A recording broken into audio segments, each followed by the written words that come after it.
Bismillahirrahmanirrahim. Assalamualaikum warahmatullahi wabarakatuh. Ahlan wa sahlan di channel YouTube SMK Islam Raudatul Azhar. Improve your life skill here.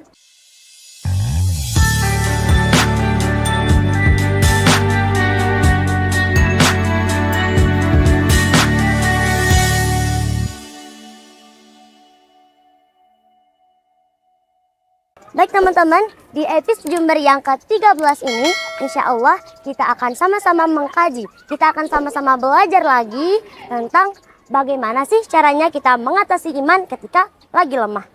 Nah, sebagai seorang insan, sebagai seorang pemuda, sebagai seorang manusia, pasti dong kita pernah yang namanya mengalami naik turun iman. Karena tidak selamanya kita akan ibadah terus, atau tidak selamanya kita akan buruk terus. Pasti kalau kita lagi ibadah ada godaan-godaan dari syaitan yang mengakibatkan kita atau mengakibatkan iman kita menjadi lemah. Nah, kalau lagi lemah iman, teman-teman biasanya lakuin apa kan? Nah, kita akan membahas bagaimana sih cara kita mengatasi iman kita ketika lagi lemah. Nah, cara yang pertama atau tips yang pertama ialah segera lihat ibu bapak kita yang sedang bekerja keras untuk kita.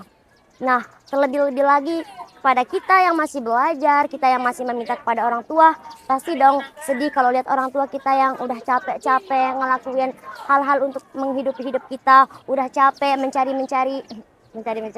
udah capek mencari nafkah untuk kita, untuk membiayain kita, untuk memenuhi kebutuhan kita. Nah, ketika kita mengingat orang tua, insya Allah akan terbentuk yang namanya kesadaran diri kita.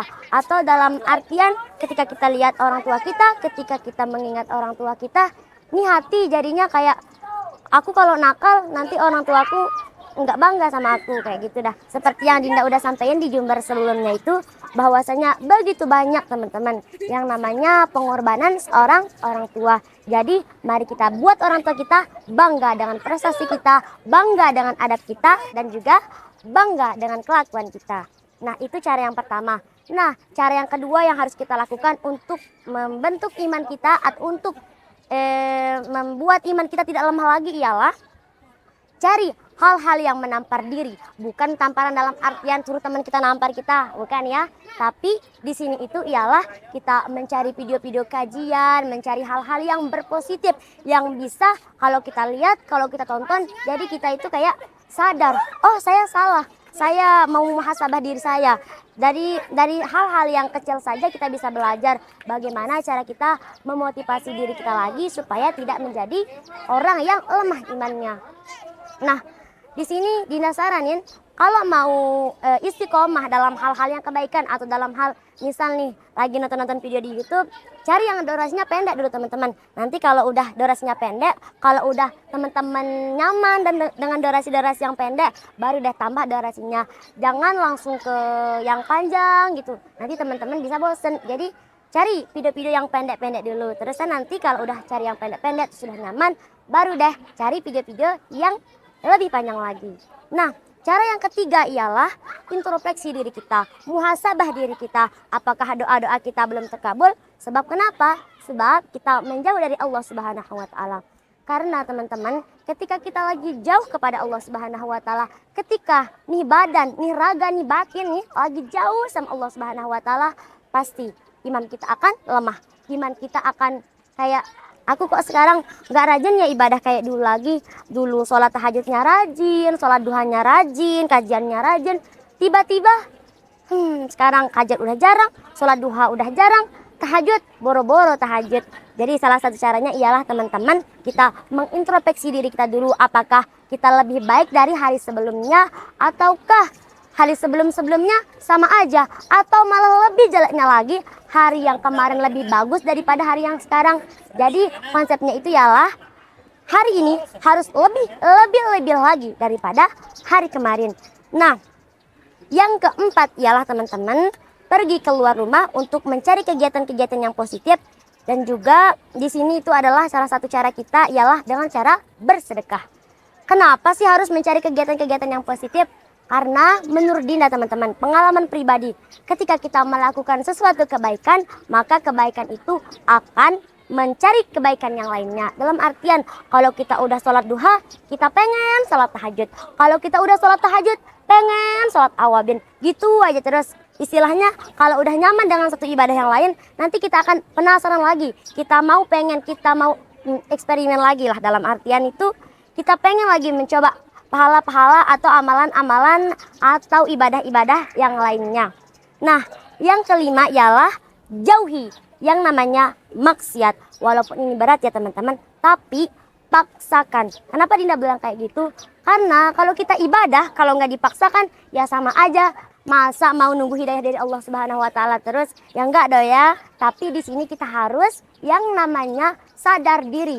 SD, ya kita harus sadar diri bahwa kalau kita tidak mencari ridho Allah, kalau kita tidak mencari yang namanya hidayah dari Allah Subhanahu wa Ta'ala, gimana dong Allah Subhanahu wa Ta'ala memberikan kita hidayah?